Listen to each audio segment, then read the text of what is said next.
दोस्तों, आज के इस वीडियो में आपके लिए लेकर क्लास 10 हिंदी का वायरल पेपर जो बोर्ड एग्जाम 2024 में यही पेपर आएगा। आज का यह वीडियो जितने भी स्टूडेंट 2024 में हिंदी का पेपर देने वाले हैं, वीडियो को अंत तक जरूर देखना। यहाँ आप देख सकते हैं कि क्लास 10 हिंदी का 2024 का वायरल पेपर बोर्ड एग्जाम 2024 में यही पेपर आएगा। ऐसे ही आएगा पेपर 2024 में। पेपर देने से पहले देख लो, सॉल्यूशन के साथ एक एक प्रश्न को लिख कर बताएंगे। 70 में 70 नंबर पक्का हो जाएगा।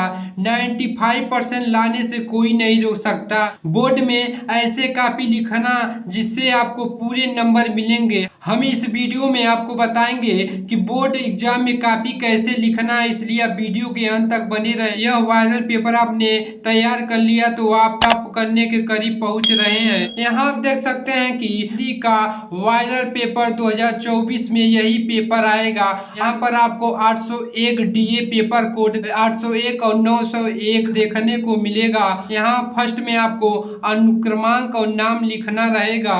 आपको समय 3 घंटे 15 मिनट मिलेंगे और पूर्णांक आपके 70 नंबर के रहेंगे।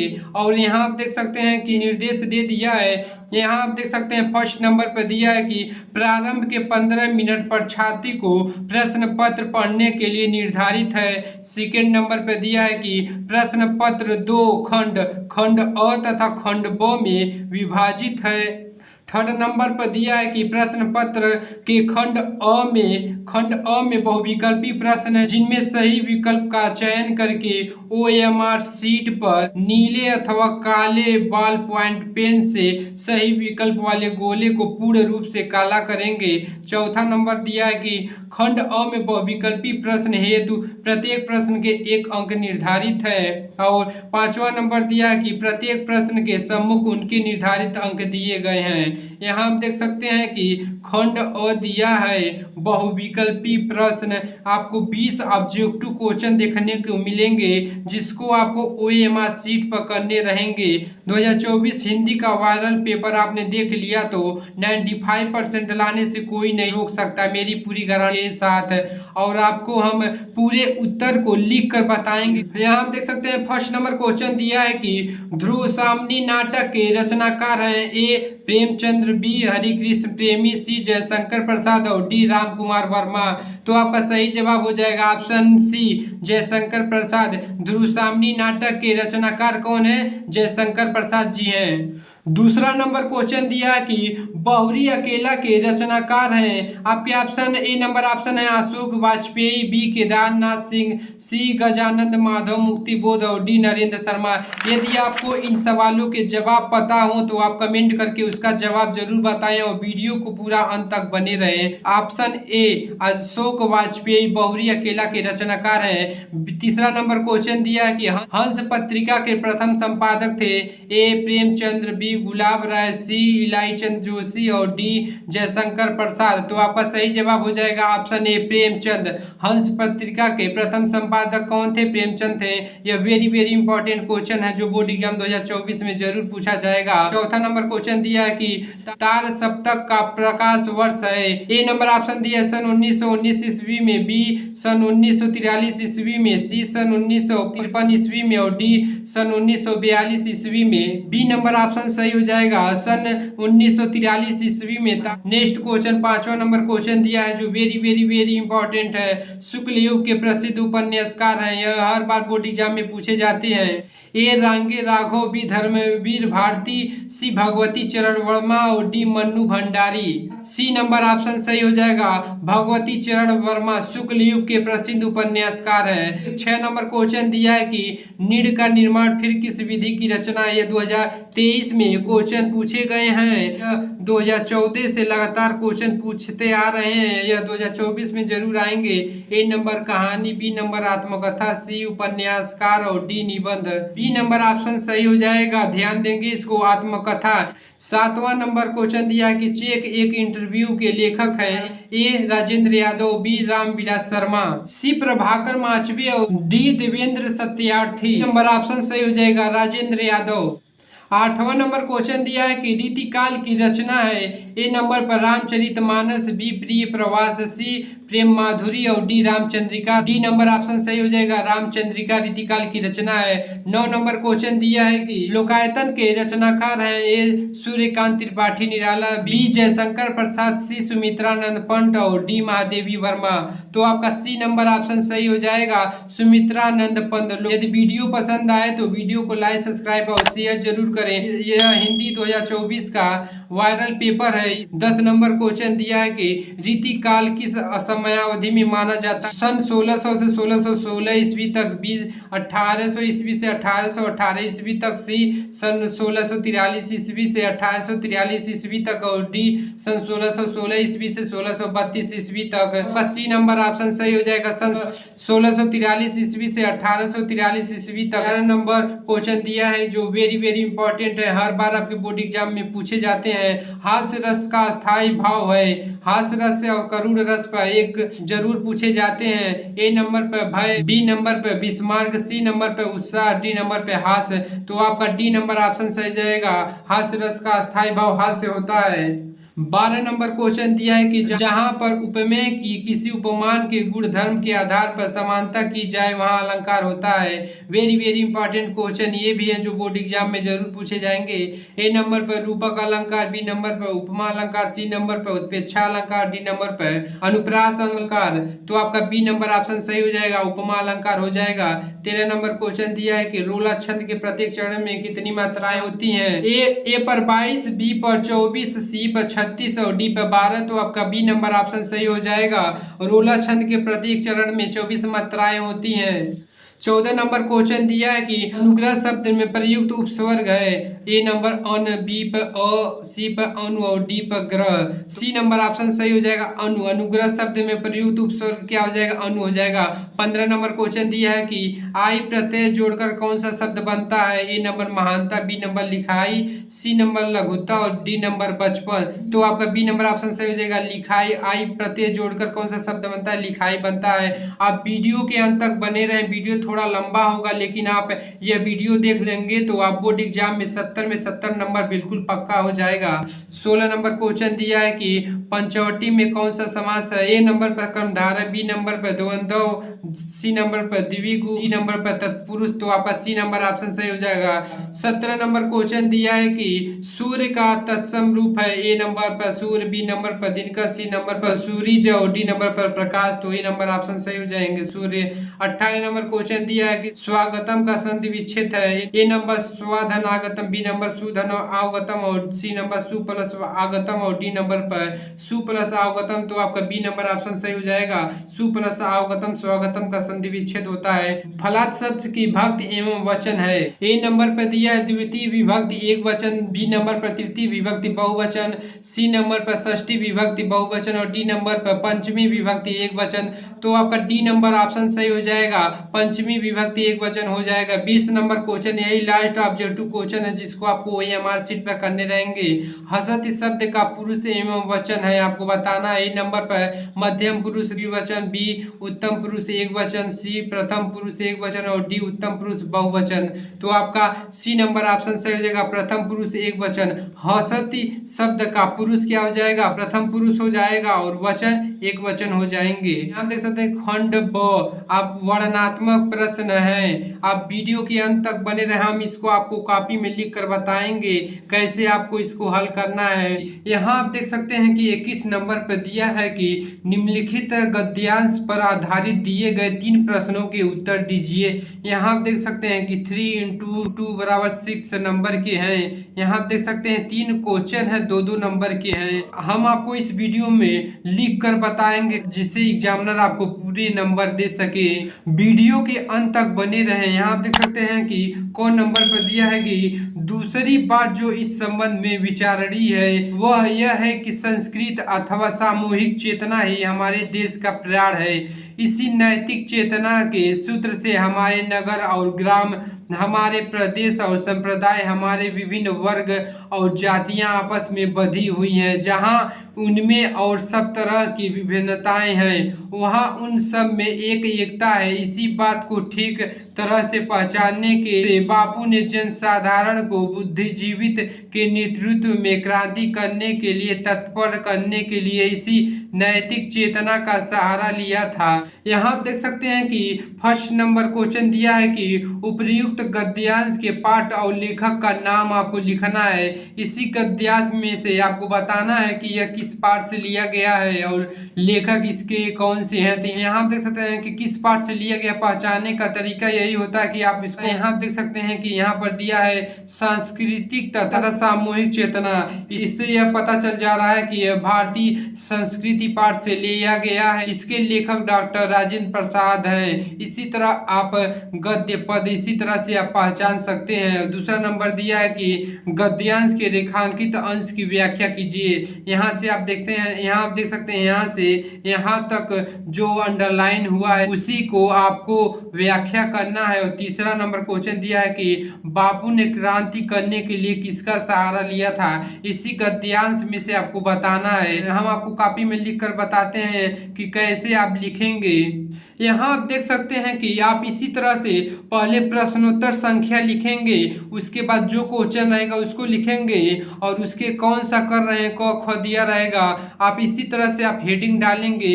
आप जिस भी क्वेश्चन का आंसर लिखना हो इसी तरह से आप लिखेंगे बोर्ड एग्जाम में। काफी यहाँ देख सकते हैं गद्यांश का स्टार्टिंग के 2 शब्द लेंगे और लास्ट का 2 शब्द लेंगे। तो यहाँ देख सकते हैं क नंबर डाल देंगे, उसके बाद स्टार्टिंग के 2 शब्द लिखेंगे। दूसरी बात डैश डैश करके लिखेंगे, प्रेरित रहा। उसके बाद यहाँ आप देख सकते हैं कि दिया है प्रयुक्त गद्यांश के पाठ और लेखक का नाम लिखिए। आप इसी तरह से फर्स्ट नंबर लिखेंगे, उसके बाद संदर्भ का हेडिंग डालेंगे, उसके बाद आप लिखेंगे प्रस्तुत गद्यांश हमारी पाठ्य पुस्तक हिंदी के गद्य खंड में संकलित डॉक्टर राजेंद्र प्रसाद द्वारा लिखित भारतीय संस्कृति नामक पाठ से लिया गया है। तो आप इसी तरह संदर्भ को लिखेंगे जैसे हमने लिखा है। यहाँ देख सकते हैं जो काला से लिखे आप काला से इसी तरह से लिखेंगे डैश करके। आप वीडियो के अंत तक बने रहिए। पूरा वीडियो आपने देख लिया तो आप बोर्ड एग्जाम में टॉप करने के करीब पहुंच जाएंगे। सभी क्वेश्चन को हम एक एक करके इसी तरह से बताएंगे। दूसरा नंबर दिया है कि गद्यांश के रेखांकित अंश की व्याख्या कीजिए। यहाँ से यहाँ तक आपको क्या करना है उसकी व्याख्या करना है। उसके बाद आप सेकेंड नंबर डालेंगे, उसके बाद लिखेंगे रेखांकित अंश की व्याख्या डॉक्टर राजेंद्र प्रसाद जी कहते हैं। आप इसी तरह से जिस लेखक का या कवि का रहेगा एक लाइन कॉमन है कि डॉक्टर राजेंद्र प्रसाद जी कहते हैं। मान लीजिए जयशंकर प्रसाद जी हैं तो जयशंकर प्रसाद जी कहते हैं। इसी तरह से आप कर सकते हैं। डॉक्टर राजेंद्र प्रसाद जी कहते हैं कि हमें सर्वप्रथम वैज्ञानिक और औद्योगिक विकास के अनुचित परिणामों को ध्यान से रखना चाहिए, विचार करने योग्य। दूसरी बात यह है कि भारतीय संस्कृति अथवा भारतीय को संपूर्ण व एकीकृत चेतन शक्ति ही इस देश का जीवन है। बिना इसके देश का जीवन ही संभव नहीं है। इसी चेतना शक्ति जो नैतिकता का आश्रय है। हमारे देश के सभी शहर गांव और सभी प्रदेश सभी धर्म और उनके मानने वाले विभिन्न संप्रदाय, उन संप्रदायों के लिए विभिन्न वर्ग और उनसे संबंध जातियां आपस में बंधी हुई हैं। यहाँ उनमें सभी तरह की विभिन्नताएं और विषमताएं फैली हुई हैं। वही उन सब में एक एकता है जिसे ध्यान से देखने समझने और पहचानने की आवश्यकता होती है। अब देख सकते हैं तीसरा नंबर दिया है बापू ने क्रांति करने के लिए किसका सहारा लिया था। तो यहाँ आप देख सकते हैं कि इसी गद्यांश में से आपको इसका उत्तर देना है। तो यहाँ आप देख सकते हैं कि इसी बात को ठीक तरह से पहचानने के लिए यहाँ पर इसका आंसर मिल जाएगा। तो आप इसी तरह से तीसरा डालेंगे, उसके बाद लिखेंगे बापू ने क्रांति करने के लिए किसी बात को ठीक तरह से पहचान लेने से बापू को जनसाधारण को बुद्धिजीवियों के नेतृत्व में क्रांति करने के लिए तत्पर करने के लिए इसी नैतिक चेतना का सहारा लिया था। आप इसी तरह से आप बोर्ड एग्जाम में लिखेंगे जैसे हमने बताया। उसके बाद अथवा करके दिया है कि ख नंबर पर आपको एक ही करने हैं, क करिए या ख करिए, आप एक ही करेंगे। लेकिन हम दोनों को बता रहे हैं, दोनों में वेरी इंपॉर्टेंट है जो बोर्ड एग्जाम में हर साल आते हैं, इसलिए आप दोनों को तैयार कर लेंगे। यहाँ आप देख सकते हैं लिखा है मैं ब्रह्मांड हूँ, मुझे तो अपने धर्म अतिदेव की उपासना का पालन करना चाहिए, परंतु यहाँ नहीं सब विधर्मी दया के पात्र नहीं, परंतु यह दया तो नहीं कर्तव्य करना है। तब मुगल अपनी तलवार लेकर उठ खड़ा हुआ। ममता ने कहा क्या आश्चर्य है कि तुम भी छल करो, ठहरो, छल नहीं तब तब नहीं स्त्री जाता हूँ, तैमूर का वंशज स्त्री से छल करेगा, जाता हूँ भाग्य का खेल। यहाँ आप देख सकते हैं कि आपको इस गद्यांश को पढ़ने पर ही यहाँ पर देख सकते हैं कि ममता ने कहा, तो यह ममता नामक पाठ से लिया गया है। आप इसी तरह से पहचान लेंगे। फर्स्ट नंबर पर दिया है कि उपर्युक्त गद्यांश के पाठ और लेखक का नाम आपको बताना है। तो यहाँ देख सकते हैं पाठ का नाम ममता हो जाएगा, लेखक का नाम श्री जयशंकर प्रसाद हो जाएंगे। उसके बाद दूसरा नंबर दिया है कि गद्यांश के रेखांकित अंश की व्याख्या कीजिए। यहाँ से यहाँ तक यहाँ देख सकते हैं जो अंडरलाइन किया हुआ है उसका आपको क्या करना, रेखांकित अंश की व्याख्या करना है। तीसरा दिया है छल नहीं तब नहीं स्त्री जाता हूँ, तैमूर का वंशधर स्त्री से छल करेगा, जाता हूँ, वाक्य किसने कहा। आप इसी गद्यांश में पढ़कर बताएंगे कि यह किसने कहा था। हम आपको लिख कर दिखा रहे हैं, इसी तरह से आप बोर्ड एग्जाम में लिखेंगे। और वीडियो पसंद आए तो वीडियो को लाइक, सब्सक्राइब और शेयर जरूर करें। तब आप इसी तरह से आप बोर्ड एग्जाम की कॉपी में लिखेंगे प्रश्नोत्तर संख्या 21 का ये ख वाला आपको बता रहे हैं तो ख लिखेंगे। उसके बाद ख नंबर डालकर स्टार्टिंग के 2 शब्द लेंगे और लास्ट के 2 शब्द मैं ब्रह्मांडी डैश डैश करके करना है। तब फर्स्ट नंबर दिया है कि उपर्युक्त गद्यांश के पाठ और लेखक का नाम लिखिए। तो यहाँ आप देख सकते हैं कि संदर्भ लिखेंगे, उसके बाद लिखेंगे प्रस्तुत गद्यांश हमारी पाठ्य पुस्तक हिंदी के गद्य खंड में संकलित श्री जयशंकर प्रसाद द्वारा लिखित ममता नामक पाठ से लिया गया है। आप इसी तरह बोर्ड एग्जाम में लिखेंगे।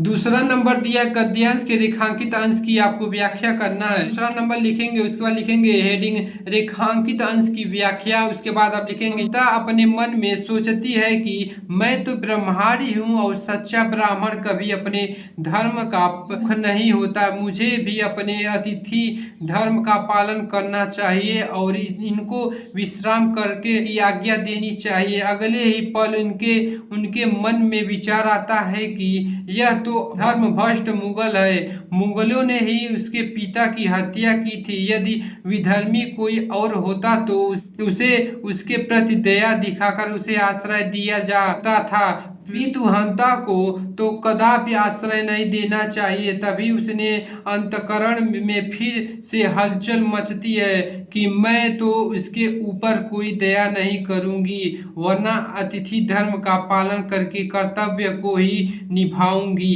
तीसरा नंबर दिया है कि छल नहीं तब नहीं स्त्री जाता हूँ, तैमूर का वंशधर स्त्री से छल करेगा, जाता हूँ, वाक्य किसने कहा था। तो आपको बताना है तीसरा में छल नहीं तब नहीं स्त्री जाता हूँ, तैमूर का वंशधर स्त्री से छल करेगा, जाता हूँ, वाक्य मुगल हुमायूं ने ममता से कहा। यहाँ देख सकते हैं कि मुगल हुमायूं ने किससे कहा था, ममता से कहा था। हुमायूं तैमूर का वंशज था, उसका मानना था कि तैमूर का वंशज कुछ भी कर सकता है लेकिन किसी स्त्री के साथ धोखा कदापि नहीं कर सकता था।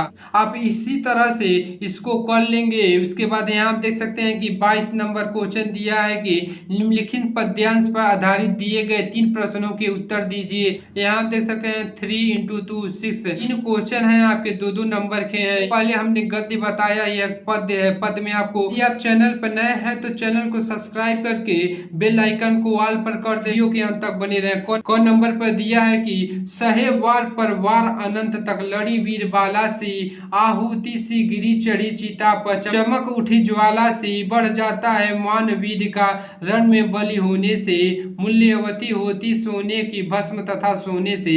आपको इसके क्या करना है, पद्यांश दे दिया है, इसके 3 प्रश्नों के आपके उत्तर देना है।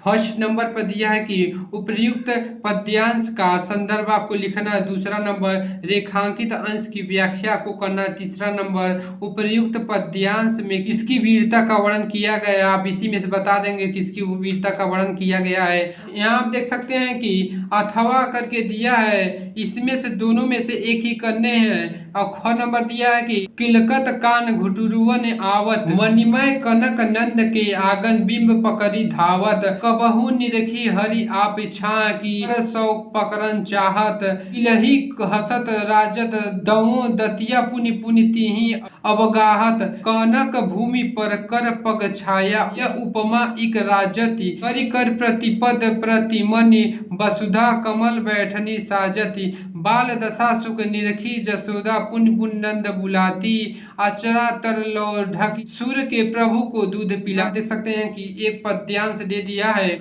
उसमें आपको फर्स्ट नंबर क्वेश्चन दिया है कि उपर्युक्त पद्यांश का संदर्भ आपको लिखना है। ये 2 नंबर के दो सब आपको दो नंबर के क्वेश्चन है। दूसरा नंबर दिया है कि रेखांकित अंश की व्याख्या करना है, जो रेखांकित भाग दिया उसी की आपको व्याख्या करना। तीसरा दिया है कि उपर्युक्त पद्यांश में किसी बाल क्रीड़ाओं का कवि ने वर्णन किया है, आपको बताना है। आप वीडियो के अंत तक बने रहें। वीडियो पसंद आए तो लाइक, सब्सक्राइब और शेयर आप दोस्तों के पास जरूर करें।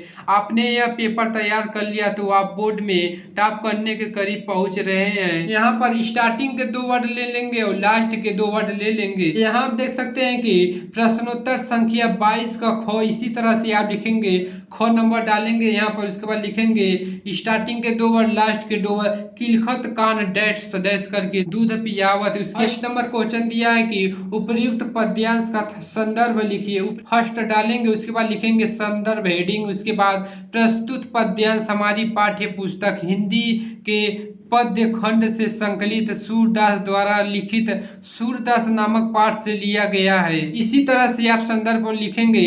यदि आप गद्य का करेंगे तो यहाँ गद्य हो जाएगा, जब आप पद्य का लिखेंगे तो पद्य हो जाएगा।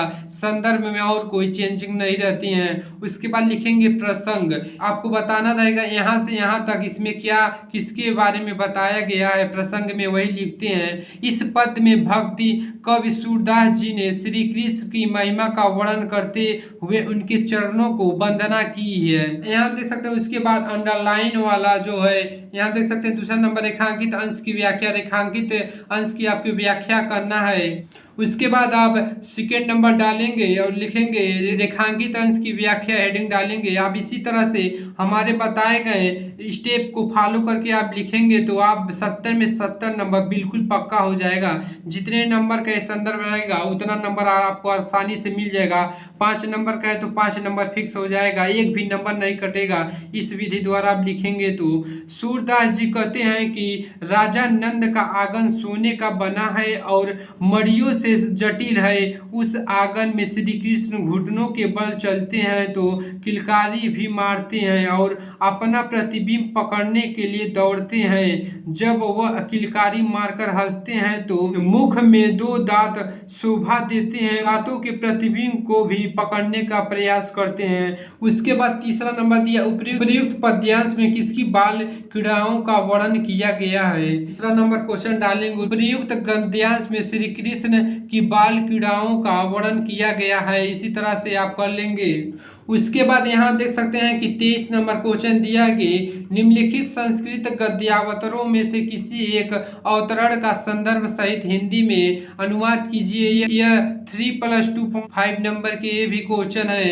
यहाँ देख सकते हैं क और ख दिया है, अथवा करके आपको एक ही करना है। ये करिए या ये करिए, दोनों ही वेरी वेरी इंपॉर्टेंट है। यह हर सब एग्जाम में पूछे जाते हैं। हम आपको दोनों का अर्थ संदर्भ लिखकर बताएंगे, आप दोनों तैयार कर लेंगे, आसानी से एक मिल जाएगा। इसलिए आप वीडियो के अंत तक बने रहें। यहाँ देख सकते हैं क नंबर दिया है तस्य ता वार्ता श्रुतवा स चतुर्था ग्रामीण अकथयत। यहाँ आप देख सकते हैं क्या क्या करना है। यहाँ आप देख सकते हैं संदर्भ आपको लिखना है और हिंदी अनुवाद करना है। उसके बाद आप प्रश्नोत्तर संख्या लिखेंगे। 23 का क करेंगे या ख तो उसी तरह से आप लिख लेंगे। उसके बाद क लिखेंगे, उसके बाद स्टार्टिंग के 2 वर्ड लिखेंगे तस्य ता से डैश डैश करके दासयाम तक। प्रस्तुत संस्कृत गद्यांश हमारी पाठ्य पुस्तक हिंदी संस्कृत खंड में संकलित वाराणसी नामक पाठ से लिया गया है। इसी तरह से आप संदर्भ को लिखेंगे। यह संस्कृत गद्यांश है तो इसीलिए संस्कृत गद्यांश लिख देंगे। उसके बाद प्रसंग को लिखेंगे कि इसमें क्या बताया गया है, किसके बारे में। प्रस्तुत गद्यांश में ग्रामीण व्यक्ति की चतुरता का वर्णन किया गया है। हिंदी अनुवाद का हेडिंग डालेंगे। उसके बाद लिखेंगे, यहाँ हम देख सकते हैं दिया है तस्य ता वार्ता श्रुत्वा स चतुर ग्रामीण अकथयत।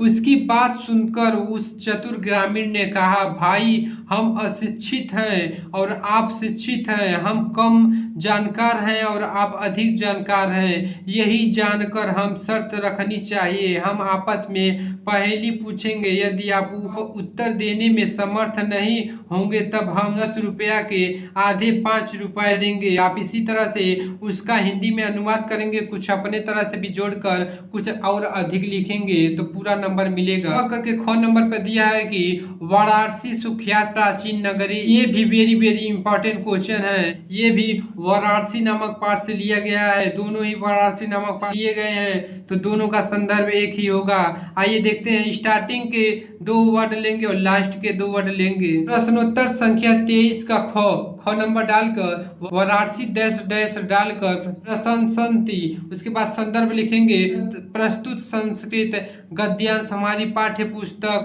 संस्कृत खंड में संकलित वाराणसी नामक पाठ से लिया गया है। उसके बाद आप हिंदी में उसका अनुवाद करेंगे, हिंदी अनुवाद उसका हेडिंग डालेंगे। उसके बाद आप लिखेंगे वाराणसी बहुत ही प्रसिद्ध प्राचीन नगरी है। इसको आप एक बार पढ़ लेंगे तो यह याद हो जाएगा, आप एग्जाम में जाकर आसानी से लिख सकते हैं। एक बार पेपर देने से पहले ये देख लेंगे, यह स्वच्छ जल की तरंगों से युक्त गंगा के किनारे स्थित है। इसके घाटों की घुमावदार पंक्ति श्वेत चांदनी में बहुत सुंदर लगती हैं। असंख्य यात्री भ्रमण करने के लिए दूर देशों से प्रतिदिन यहाँ आते हैं और इसके घाटों की शोभा देखकर उसकी बहुत प्रशंसा करते हैं। आप इसी तरह से हिंदी में अनुवाद करेंगे। उसके बाद यहाँ हम देख सकते हैं कि 24 नंबर क्वेश्चन दिया है कि निम्नलिखित संस्कृत पद्यांशों में से किसी एक पद्यांश का संदर्भ सहित हिंदी में अनुवाद करना है। इसके ऊपर हमने क्या देखा, गद्यांश देखा। इसके बाद अब पद्यांश के क्वेश्चन को करने रहेंगे, 5 अंक के हैं। यहाँ देख सकते हैं क नंबर दिया उत्तरम यत समुद्र से हिमाद्रेश च दक्षिणम। यहाँ आप देख सकते हैं कि क और ख दिया है, अथवा करके दिया है, आपको एक ही करना है। हम दोनों आपको बता देंगे क्योंकि ये वेरी इंपॉर्टेंट क्वेश्चन है, तो बहुत ही इंपॉर्टेंट पद्यांश है, यह जरूर पूछे जाते हैं। आप यहाँ आप देख सकते हैं कि आप इसी तरह से प्रश्नोत्तर संख्या 24 का क 24 नंबर क्वेश्चन था, 24 का क नंबर कर रहे हैं तो क नंबर लिखेंगे, उसके बाद क लिखेंगे, उसके बाद तरम यत डैश डैश करके संतति, बाद आप संदर्भ को लिखेंगे, हेडिंग डालेंगे प्रस्तुत श्लोक। यह श्लोक है इसलिए लिखेंगे पहले प्रस्तुत श्लोक हमारी पाठ्य पुस्तक हिंदी के संस्कृत खंड में संकलित वाराणसी नामक पाठ से लिया गया है। प्रसंग में क्या लिखते हैं, जो आपके जो श्लोक दिया उसमें क्या बताया गया है, तो प्रसंग हेडिंग डालेंगे। प्रस्तुत श्लोक में भारत की अव्यवस्थित पर प्रकाश डाला गया है। आप इसी तरह से हिंदी अनुवाद का हेडिंग डालेंगे, उसके बाद उसका अर्थ आप लिखेंगे समुद्र के उत्तर में हिमालय के दक्षिण में जो देश स्थित है वह भारतवर्ष है, जिसकी संतान भारतवासी हैं। उसके बाद ख नंबर पर दिया है माता गुरुत्वा भूमि से, यहाँ तक आपके स्टार्टिंग के 2 वर्ड लेंगे और लास्ट के 2 वर्ड लेंगे। यहाँ आप देख सकते हैं कि लिखेंगे प्रश्नोत्तर संख्या 24 का ख नंबर पर स्टार्टिंग के 2 शब्द ले लेंगे, माता गुरुत्वा डैश डैश करके, इसी तरह बहुतरित रात। उसके बाद संदर्भ हमने जो बताया है, संदर्भ आप इसी तरह से लिख लेंगे। दोनों का एक ही पाठ से लिया गया है, आप संदर्भ एक ही रहेगा, आप इसी तरह लिख सकते हैं। उसके बाद प्रसंग लिखेंगे। इन श्लोक में यज्ञ के प्रश्नों और युधिष्ठिर के उत्तरों के माध्यम से माता पिता इत्यादि के महत्व को दर्शाया गया है। उसके बाद आप हेडिंग डालेंगे हिंदी अनुवाद, उसके बाद उसका अनुवाद करेंगे।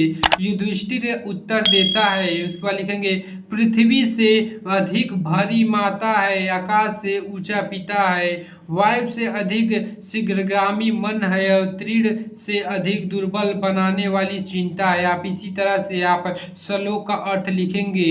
इसी तरह से आप दोनों का हमने बता दिए, आप दोनों तैयार कर लेंगे और बहुत ही नॉर्मल है, एक बार पढ़ लेंगे तो इसका अर्थ आप आसानी से निकाल सकते हैं। 25 नंबर दिया है कि पठित खंड काव्य के आधार पर निम्नलिखित प्रश्नों में से किसी एक प्रश्न का उत्तर आपको देना है। ये 3 नंबर के हैं, 1/3 एक ही आपको करना है। ये खंड, यहाँ देख सकते हैं स्वपठित खंड काव्य, जो यहाँ देख सकते हैं कि बहुत से आपको खंड काव्य देखने को मिलेंगे, जो हर जिले के अलग अलग खंड काव्य होते हैं। यदि आपको पता नहीं है आपके जिले में कौन सा खंड काव्य चलता है तो आप कमेंट करेंगे, हम उस पर डिटेल के साथ एक वीडियो बना देंगे कि कौन से जिले में कौन सा खंड काव्य लगता है, या आप अपने टीचर से पूछ लेंगे तो वो भी बता देंगे। कौन नंबर दिया है? मुक्तिदूत खंड काव्य, उसके बाद ख ज्योति जवाहर खंड काव्य, ग अग्न पूजा खंड काव्य, घ मेवाड़ मुकुट खंड काव्य, और अंग जय सुभाष चंद्र खंड काव्य, च मातृभूमि के लिए, उसके बाद छ कर खंड काव्य, उसके बाद जो कर्मवीर भारत खंड काव्य, उसके बाद झ पर तमुल खंड काव्य। यहाँ 26 नंबर क्वेश्चन को नंबर पर दिया है कि निम्नलिखित लेखक में से किसी एक का जीवन परिचय देते हुए इनकी एक प्रमुख रचना का उल्लेख कीजिए। यह भी 3 + 2 = 5 है, 5 के अंक के हैं। ये भी यहाँ देख सकते हैं कौन नंबर पर दिया है? जयशंकर प्रसाद के नंबर पर भगवती चरण उपाध्याय, और तीसरा नंबर पर आचार्य रामचंद्र शुक्ल। जो तीनों वेरी इंपॉर्टेंट है, जो बोर्ड एग्जाम में हर साल यह 2014 से लगातार अभी तक 2023 तक पूछा है। इसमें से हम आपको एक लेखक का जीवन परिचय बताएंगे, आप उसी तरह से आप सभी के जीवन परिचय को लिख लेंगे। तीसरा नंबर आचार्य रामचंद्र शुक्ल का जीवन परिचय आपको लिखकर बताते हैं। इसी तरह से आप सभी के जीवन परिचय को लिख सकते हैं आसानी से। यहाँ हम देख सकते हैं कि आप सबसे पहले प्रश्नोत्तर संख्या लिखेंगे 26 का क जो रहेगा, उसके बाद 3rd नंबर का हम आचार्य रामचंद्र शुक्ल का जीवन परिचय लिख रहे हैं, इसलिए इनका हेडिंग डालेंगे। उसके बाद जीवन परिचय हेडिंग डाल देंगे। यहाँ आप देख सकते हैं पेज के राइट साइड में एक आप फ्लो चार्ट बनाएंगे। ये आप देख रहे हैं, ये फ्लो चार्ट इसे कहते हैं। उसमें आप क्या क्या लिखेंगे? नाम से आचार्य रामचंद्र शुक्ल, जन्म स्थान अगोमा नामक ग्राम, जन्म मृत्यु सन 1884 से सन 1941, भाषा संस्कृत में, प्रमार्जित खड़ी बोली और शैली सामाजिक शैली। आप इसी तरह से आप सभी लेखक के आप इसी तरह से फ्लो चार्ट में आप उनका नामांकन कर देंगे, इसी तरह से लिख लेंगे, जिससे एग्जामिनर जब कॉपी चेक करता है तो यही देख लेता है कि आपने क्या क्या लिखा है। इसी को देखकर आपको फुल मार्क पूरे नंबर दे देगा, नीचे नहीं देखेगा आपने क्या लिखा है, लेकिन आपको जो याद हो सही वही लिखेंगे। आइए देखते हैं हिंदी के प्रतिभा संपन्न मूर्धन्य समीक्षा एवं युग प्रवर्तक साहित्यकार आचार्य रामचंद्र शुक्ल का जन्म सन 1884 ईस्वी में बस्ती जिले के अगोना नामक ग्राम के एक संभ्रांत परिवार में हुआ था। इनके पिता चंद्रवली शुक्ल मिर्जापुर के कानूनगो थे। इनकी माता अत्यंत विदुषी और धार्मिक थी। इनकी प्रारंभिक शिक्षा हुई। उन्होंने मिशन स्कूल से 10वीं की परीक्षा उत्तीर्ण की। गणित में कमजोर होने के कारण ये आगे नहीं पढ़ सके। इन्होंने FA इंटरमीडिएट की शिक्षा इलाहाबाद से ली थी। इन्होंने मिर्जापुर के न्यायालय में नौकरी प्रारंभ कर दी। स्वाभिमान और गंभीर प्रकृति का हिंदी का यह दिग्गज साहित्यकार सन 1941 ईस्वी में स्वर्गवास हो गया। आप इसी तरह से जीवन परिचय लिखेंगे। उसके बाद आप रचना हेडिंग डालेंगे। उसके बाद कुछ उनकी रचनाएं लिखेंगे। शुक्ल जी एक प्रसिद्ध निबंधकार, निष्पक्ष आलोचक, श्रेष्ठ इतिहासकार और सफल संपादक थे। इनकी रचना का विशेष निम्नवत है। 1st नंबर पर निबंध चिंतामणि 2 भाग तथा विचार विधि। दूसरा नंबर आलोचना को रस मीमांसा और त्रिवेणी गौध सूरदास। और तीसरा इतिहास हिंदी साहित्य का इतिहास। इसके बाद चौथा संपादन जायसी ग्रंथावली, तुलसी ग्रंथावली, भ्रमर गीत सार, हिंदी शब्द सागर, काशी नगरी प्राचीन पत्रिका। आप इसी तरह से किसी भी लेखक के जीवन परिचय को आप आसानी से लिख सकते हैं और पूरे आपको 5 नंबर एग्जाम देंगे, एक भी नंबर नहीं काटेंगे। आप वीडियो के अंत तक बने रहें। अब यहाँ आप देख सकते हैं कि ख नंबर दिया निम्नलिखित कवियों में से किसी एक का जीवन परिचय देते हुए उनकी एक प्रमुख रचना का उल्लेख करना है। ये भी आपके 5 नंबर के हैं। 1st नंबर पर दिया है तुलसीदास, दूसरा नंबर पर बिहारी लाल, और तीसरा नंबर मैथिली सरल गुप्त। ये तीनों भी वेरी वेरी वेरी इंपॉर्टेंट हैं, जो बोर्ड एग्जाम में हर साल पूछे जाते हैं। यह हर साल यह लगातार आपके 2014 से 2023 तक लगातार आपके तुलसीदास, मैथिली सरल गुप्ता और बिहारी का पूछा जाता है। हम एक कवि का जीवन परिचय आपको लिख कर डिटेल के साथ बताते हैं, आप उसी तरह से आसानी से आप किसी भी कवि का जीवन परिचय लिख सकते हैं। आइए देखते हैं। प्रश्नोत्तर संख्या 26 लिखेंगे। 26 का ख नंबर है, क इससे पहले हमने बताया है। को फर्स्ट नंबर कर रहे हैं तुलसीदास का। उसके बाद हेडिंग डालेंगे जीवन परिचय। पेज के राइट साइड में एक फ्लो चार्ट बनाएंगे, इसे कहते हैं फ्लो चार्ट। अब उसमें आप नाम लिखेंगे तुलसीदास, जन्म स्थान राजापुर बादा जिले के, जन्म सन 1497 ईस्वी से संवत 1554 में, पिता आत्माराम, माता लूसी, गुरु नहरीदास और मृत्यु सन 1623 ईस्वी में, संवत 1680 में, भाषा ब्रज तथा अवधि है। आप इसी तरह से लिख लेंगे जिससे आप एग्जामिनर पूरे नंबर देंगे, जितने नंबर के रहेंगे इसी को देखकर तो आपको याद हो वही लिखेंगे, गलत नहीं लिखेंगे। उसके बाद लिखेंगे गोस्वामी तुलसी जी का जन्म सन 1532 ईस्वी में, भाद्रपद एकादशी 1589 में, बादा जिले के राजापुर ग्राम में हुआ। कुछ विद्वान इनका जन्म एटा जिले के सोरा ग्राम में मानते हैं। तुलसीदास सरयू पारीण ब्राह्मण थे। इनके पिता आत्माराम दुबे और माता हुसली ने अभुक्त मूल नक्षत्र में उत्पन्न होने के कारण उन्होंने त्याग कर दिया। बचपन अनेकानेक आपदाओं के बीच व्यतीत हुआ। सौभाग्य से इनको बाबा नरसिंह दास जैसे गुरु का वरदान हस्त प्राप्त हो गया। इन्हीं की कृपा से इन्होंने शास्त्रों का अध्ययन, अनुशीलता का अवसर मिला। स्वामी जी ने के साथ ही ये काशी आए थे, जहाँ पर विद्वान महात्मा शेष सनातन जी ने इन्हें वेद वेदांग दर्शन, इतिहास, पुराण आदि में निष्णात कर दिया। आप इसी तरह से आप लिखेंगे, कुछ अपने तरह से बढ़ा के लिखेंगे। जितना ज़्यादा लिखेंगे उतने ही नंबर आपको मिलते हैं, नंबर कटते नहीं है। उसका रचना हेडिंग डालेंगे। उसके बाद तुलसी जी द्वारा रचित 12 ग्रंथ प्रामाणिक माने जाते हैं, जिनमें श्री रामचरितमानस मुख्य है। ये निम्नलिखित हैं। पहला नंबर श्री रामचरितमानस, दूसरा विनय पत्रिका, तीसरा कवितावली, चौथा गीतावली, पांचवा कृष्ण गीतावली, छठवां बरवो रामायण, सातवां रामलला वैराग्य संदीपनी, 9 नंबर पर जानकी मंगल और 10 नंबर पार्वती मंगल और 11 नंबर दोहावली और 12 नंबर पर रामाज्ञा प्रश्न। यहाँ आप इसी तरह से जीवन परिचय को लिखेंगे, जिससे आप पूरे नंबर को आसानी से गेन कर सकते हैं। आप वीडियो के अंत तक बने रहें। यहाँ आप देख सकते हैं कि 27 नंबर क्वेश्चन दिया कि अपनी पाठ्य पुस्तक में से खंडस से कोई एक श्लोक लिखिए जो इस प्रश्न पत्र में न आया हो। आसानी से आप 2 नंबर प्राप्त कर सकते हैं। आप 2 श्लोक को याद करेंगे, एक पेपर में आएगा तो एक आप आसानी से लिख सकते हैं। 28 नंबर क्वेश्चन दिया है। निम्नलिखित में से 2 प्रश्नों के उत्तर संस्कृत में दीजिए। आप 2+2 आप देख सकते हैं 2 क्वेश्चन करना है, वो दोनों 2-2 नंबर के हैं। 5 क्वेश्चन दे दिया है, आप चौथा और 5वां दे दिया। आप आसानी से क्वेश्चन 2 ही क्वेश्चन करने हैं, आप आसानी से 4 नंबर प्राप्त कर लेंगे। उसके बाद 29 नंबर क्वेश्चन, निम्नलिखित विषयों में से किसी एक विषय पर निबंध आपको लिखने हैं। ये पूरे 9 नंबर के हैं, पूरे हिंदी में सबसे ज्यादा नंबर इसी से उठते हैं। आप आसानी से 9 नंबर प्राप्त कर सकते हैं। यहाँ देख सकते कौन नंबर पर दिया है, जीवन में विज्ञान का महत्व, दूसरा विद्यार्थी और अनुशासन, तीसरा वनों से लाभ, चौथा देश प्रेम और 5वां आतंकवाद कारण एवं निवारण। हम आपको एक निबंध लिखने के लिए बताएंगे, जिससे आप पूरे निबंध को उस लिखने के तरीके से लिखेंगे तो आप पूरे नंबर मिलेंगे।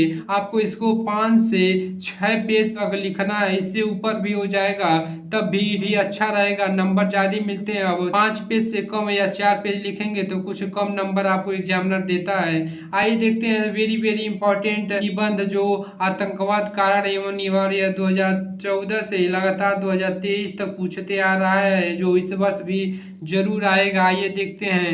यहाँ आप देख सकते हैं कि आप लिखेंगे प्रश्नोत्तर संख्या 29 का पांचवा बता रहे हैं, तो पांचवा डालेंगे। उसके बाद लिखेंगे आतंकवाद कारण एवं निवारण, हेडिंग डाल देंगे। उसके बाद आप सबसे पहले रूपरेखा लिखेंगे। उसमें रूपरेखा में फर्स्ट नंबर पर पहला नंबर प्रस्तावना और सबसे लास्ट में उपसंहार लिखते हैं। उसके बाद आप बनाकर भी इसमें हेडिंग डाल सकते हैं, जितना समय रहेगा उसी अनुसार आप लिखेंगे। नंबर पर प्रस्तावना, दूसरा नंबर पर आतंकवाद का अर्थ, तीसरा आतंकवाद एक विश्वव्यापी समस्या, चौथा भारत में आतंकवाद, पांचवा आतंकवाद के विविध रूप और छठवां आतंकवाद का समाधान। आप इसी तरह से लिखेंगे।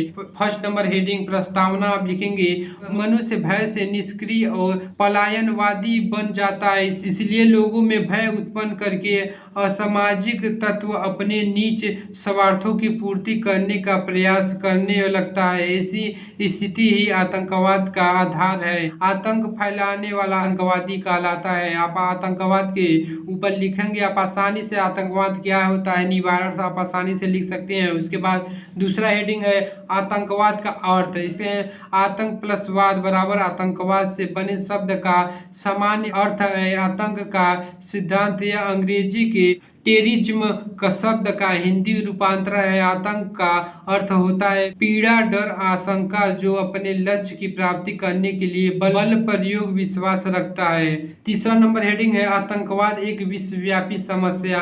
आज लगभग समस्त विश्व में आतंकवादी सक्रिय है। ये आतंकवादी समस्त विश्व में राजनीतिक स्वार्थों की पूर्ति के लिए सार्वजनिक हिंसा और हत्याओं का सहारा ले रहे हैं। भौतिक दृष्टि से विकसित देशों में तो आतंकवाद की इस प्रवृत्ति ने विकराल रूप ले लिया है। इसके देखते हुए यह कहा जा सकता है कि भविष्य में अंतर्राष्ट्रीय आतंकवाद में और तेजी आएगी। आप इसी तरह से निबंध को अपने तरह से भी लिख सकते हैं, बढ़ा चढ़ा के। चौथा नंबर हेडिंग बना भारत में आतंकवाद स्वाधीनता के। यदि आप एक बार यह पढ़ लेंगे आसानी से बोर्ड एग्जाम में लिख लेंगे, इसको याद करने की आवश्यकता नहीं पड़ती है। स्वाधीनता के पश्चात भारत के विभिन्न भागों में उनके आतंकवादी संगठनों द्वारा आतंकवादी हिंसा फैलाने जा रही है। इन्होंने बड़े बड़े सरकारी अधिकारियों को मौत के घाट उतार दिया और इतना आतंक फैलाया कि अनेक अधिकारियों ने सेवा का त्याग पत्र दे दिया। यहाँ हम देख सकते हैं पांचवा नंबर हेडिंग डालेंगे आतंकवाद के विविध रूप। भारत में आतंकवादी गतिविधियां निरोधक कानून 1885 में आतंकवाद पर विस्तार से विचार किया गया और आतंकवाद के निम्न 3 भागों में बांटा गया है। फर्स्ट नंबर पर समाज के एक वर्ग विशेष को अन्य वर्गों के से अलग थलग करके और समाज के विभिन्न वर्गों के बीच व्याप्त आपसी सौहार्द को खत्म करने की हिंसा। दूसरा नंबर ऐसी कोई कार्य जिसमें ज्वलनशीलता, बम तथा आग्नेय शस्त्रों का प्रयोग किया जाता है। तीसरा ऐसी हिंसात्मक कार्यवाही जिसमें एक या उससे अधिक व्यक्ति मारे गए हों। इसी तरह से आप 6 नंबर हेडिंग डालेंगे आतंकवाद का समाधान। भारत में विषमतम स्थिति तक आतंकवाद के समाधान पर संपूर्ण देश के विचारकों और चिंताओं ने उनके सुझाव रखे, किंतु यह समस्या अभी भी अनसुलझी ही है। तीसरे आतंकवाद को महिमा मंडित करने वाले युवकों की मानसिकता बदलने के लिए आर्थिक सुधार करने होंगे। यदि संबंधित पक्ष इन बातों को ईमानदारी से पालन